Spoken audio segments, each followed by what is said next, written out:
Sveiki, malonu matyti knygų mugėje. O čia mes esame prie reformacijos stendo. Kokių knygų rekomenduotumėt? Tiems, kurie domisi labai rimta, tokia akademinė literatūra, tai yra daktaro Deimanto Karvelio, ne per seniausiai išleista knyga apie Lietuvos reformaciją, kuri vadinasi Iš Radvilų giminės istorijos. Tie, kurie nori susipažinti su reformacijos mokymu, tai yra katekizmai. Yra išleistas naujas katekizmas, kuris atspindi protestantišką mokymą, ir yra istoriniai katekizmai. Vestminsterio tikėjimo išpažinimas, vienas žymiausių reformacijos teologinių dokumentų, ir Heidelbergo katekizmas. Tai čia ir susilietimas ir su istorija, ir su pačiu mokymu, teologija, su teologijos esencija.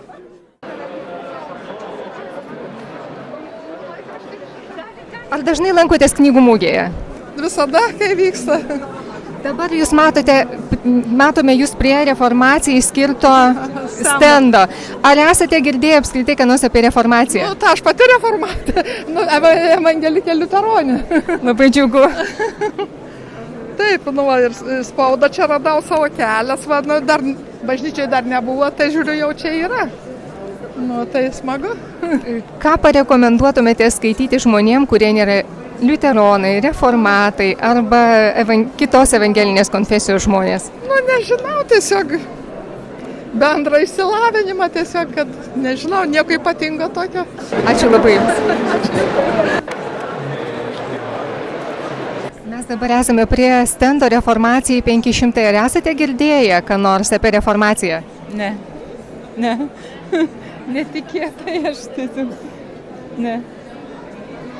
O ar esate girdėję tokius vardus kaip Mažvydas, Kulvietis, Rapolionis, Didikai Radvilas? Ir paskutinį girdėjau, kur paminėjot, bet du vidurinius tai ne. Ar dažnai lankotės knygų mugėje? Pirmą kartą. Kokie įspūdžiai? Puikus, labai gerai. Mes dabar esame prie reformacijos stendo, reformacijai 500. Ar esate ką nors girdėję šitą tematiką? Pats liuteronas šiaip esu pagal tikybą, tai girdėjęs. Ne naujiena? Ne.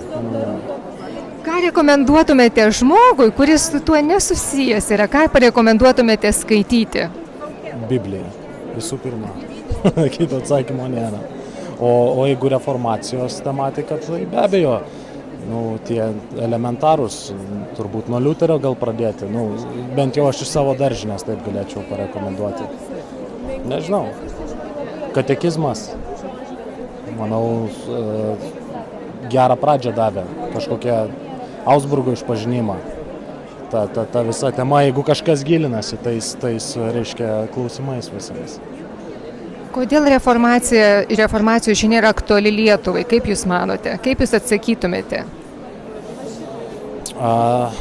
Trūksta visų pirma žinių. Mes visgi gyvenam vis tiek, tokie laikai, kaip ir tikėjimas, kaip ir nyksta, bet to pačiu yra dauguma, sakykime, žmonėse, įsišaknyja senos katalikiškos tradicijos ir kartais tiesiog galbūt žmonės nesupranta ar prisibijo kažkokio kitokio požiūrio. Tai kas tiesiog domisi plačiai, nori žinoti, tai manau verta žinoti, nes visgi Lietuvoje yra nemažai protestantiškų bažnyčių ir verta pažinti tiesiog vis tiek broliai Kristuje, kad ir šiek tiek viskas kitaip.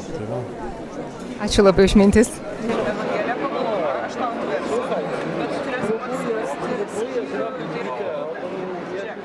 Čia yra toks žaidimas vaikams, vadinasi Wittenbergo katedros vartai, žaidimas skirtas reformacijos 500 metų progai paminėti.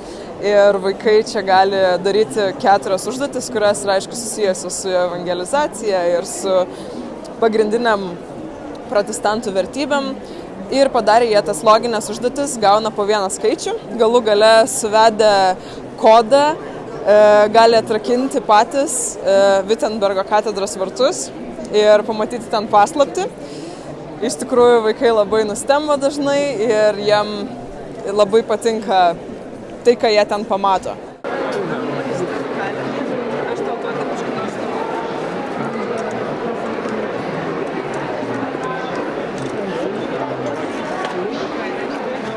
Sakykite, ar dažnai lankotės knygų mugėse? Kiekvienais metais. Ar daug skaitote? Stengiuosi. Ar esate skaitę Šventą raštą? Teko kažkada. Ar žinote, kad šiais metais yra reformacijos 500 metų jubiliejus minimas? Dabar jau žinau. Iš kur sužinojote? Iš jūsų. Dėkui. Ar jūs kada nors susijęte tokias žymės asmenybės kaip Mažvydas, Kulvietis, Rapolionis, Didikai Radvilos su reformacijos žinia? Šituo aspektu apie juos niekada negalvojau. Ar norėtumėte daugiau sužinoti? Na, ne. Ne. Kodėl? Turiu labai daug kitų interesų, viskam laiko negaliu tiek skirti. Ačiū labai Jums už mintis, dėkui. Ar Jūs esate skaitę Šventą raštą? Taip, tai mano nuolatinė knyga. Ar Jūs girdėjote, kad šiais metais yra minimas reformacijos 500 metų jubiliejus? Taip, girdėjau. Aš žinau, bet kad tai man kažkaip dominuotų, nelabai.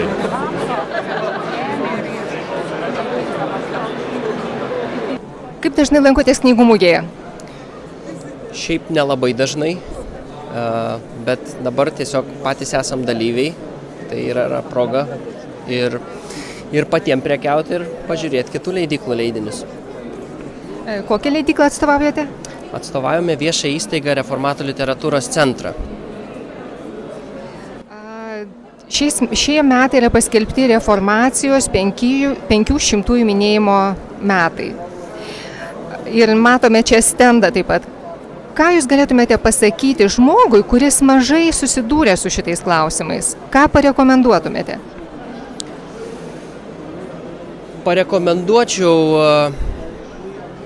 Parekomenduočiau iš esmės pasidomėti Lietuvos istoriją. Mes labai dažnai kalbame, kad Radvilos yra bene patys iškiliausi Lietuvos valdovai, bet mes nesidomim, kodėl jie buvo tokie.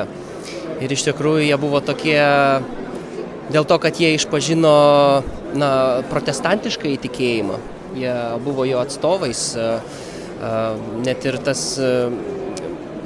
Radvila Juodasis, jisai savo metu susirašinėjo su žymiausiu reformatorium Jonu Kalvinu. Tad mums tai yra iš tiesų netoks jau nesvarbus įvykis, manyčiau. Ką parekomenduotumėte skaityti žmogui, kuris nedaug susijęs su šita tematika? Mūsų leidyklos viena knyga yra išleista, kuri vadinasi Rankose neatnešu nieko. Ir knygos paantraštė yra tam tikra prasme provokuojanti, kur parašyta, kad tai yra Romos katalikų ir protestantų tikėjimo skirtumų samprata. Dažnas mūsų tautietis, jisai neskiria kas yra protestantai, kas yra katalikai. Jeigu tik kalba pasisuka apie Dievą, viskas aišku, jūs visi vienodi. Bet kodėl rekomenduočiau šitą knygą? Knygos autorius yra maltietis, o Maltoje katalikybė yra labai panašiai propaguojama, labiausiai paplitusi religija kaip pas mus, sakykime, katalikybė. Ir autorius, būdamas ištikimas šventajam raštui, jisai daug gilinosi į jį, daug studijavo ir jisai pamatė, kad šventasis raštas daugeliu klausimų kalba priešingai nei kad moko bažnyčia. Ir jisai susidūrė, jis ten rašo savo asmeninę patirtį, kur jisai kalba, kad aš tam tikrą prasme, sako, išdaviau savo mamą, aš išdaviau visą savo šeimą, nes tai yra pas juos būti kataliku, reiškia, kaip čia pasakyti, jeigu tu ne katalikas, tu išduodi. Tu išduodi šeimos tradiciją, tu išduodi, o jisai nepabijojo to ir jis pasakė, man ištikimybė Kristui ir jo žodžiai yra kur kas svarbiau negu žmonių sugalvotos tradicijos. Todėl jisai jis ten aprašo savo patirtį. Jisai nesiūlo kažkokios konkrečios denominacijos protestantizme, bet jisai paima bendrai, kuo tiki protestantai ir kuo tai skiriasi nuo katalikybės. Ir šita knyga pagal tą paplitusią, kadangi tai yra paplitus religija, mūsų kontekste tai yra labai tokia tinkama knyga, žmogui susipažinti. Labai ačiū.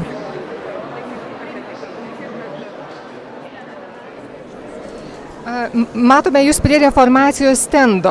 Ar domite šitą temą? Jūs užduodate klausimui evangelikų reformatų Vilniaus parapijos varpininkų. Labai malonu. Kokias knygas rekomenduotumėte? Šventąjį raštą. Pati geriausia knyga? Be jokios abejonės. O kokia jūsų nuomonė apie moterį ganytoją šiuolaikiniai visuomeniai? Aš galbūt būčiau linkęs laikytis Pauliaus to teksto, bet turint omeny, kad kiekvieną šventojo rašto eilutę turime skaityti Kristaus prisikėlimo šviesoje. Tai vienintelis kontekstas, jis nepakis iki jo antrojo atėjimo ir paskutinių teismo dienos. Tai jeigu gęsta Evangelijos skleidimo, o kas yra krikščionio antroji priedermė po pirmosios garbink viešpatį Dievą, tai jeigu yra žmogus, kuris tą gali imtis ir šitą liepsną nešti, tai vėl to paties Pauliaus žodžiais, nebeatsimenu iš kurio laiško, argi jį neplojo šventiesiems kojams, tik šventieji yra mūsų supratimu, tie, kurie pasišventė Evangelijos gerosios naujienos platimui. Aš esu už. Ir jeigu žmogus yra lyderis, jis yra lyderis. Jam nereikia klausti pritarimų iš kitur. Lyderis sudaro 2P. Bent jau kariniai srityje. Tai patriotizmas ir profesionalumas. Šiuo atveju pašaukimas, atsidavimas į gerosios naujienos skleidimui, kad Jėzus Kristus mirė už mus atpirkdamas. Ir mes turim gerą advokatą ir dabar draugą čia jo atsiųstą šventąją dvasią. Ir antras yra profesionalumas, tai rašto išmanimas. Dar aš labai siūlyčiau Westminsterio katekizmą. Nepaprastai geras vertimas, nepaprastai gerai redaguota, užmiršau tik tai kažko. Tai šitos 2 knygos. O ką pasiūlytume žmogui, kuris nėra išprusęs šitoj tematikoje, bet tiesiog norėtų paprastai, aiškiai žinoti, kokią reikšmę reformacija turi Lietuvai? Žmogui sakyti, skelbti tą tiesą ir neformaliai. Arba jeigu vaikams papasakokime, kaip Paulius klajojo, ko ne piratų istorija, ar ne, kaip jį ten blaškė, kaip jį kando angis ir visa kita. Sudominkim. Meskim šitą, o toliau dirbs šventoji dvasia. Juk turim prisiminti, kad Dievas savo leido kai kurių ir neišrinkti. Bet mes turim jiems paskelbti, nes kol žmogus gyvas, vėlgi to paties Kalvino žodžiais tariantis nežino, išrinktas ar ne. Ir netgi galvoti apie tai jau šita mintis yra ne iš Dievo. Taip, kad kiekvienas Dievo sprendimas žmogui yra pats geriausias. Ačiū labai už mintis. Ir jums ačiū.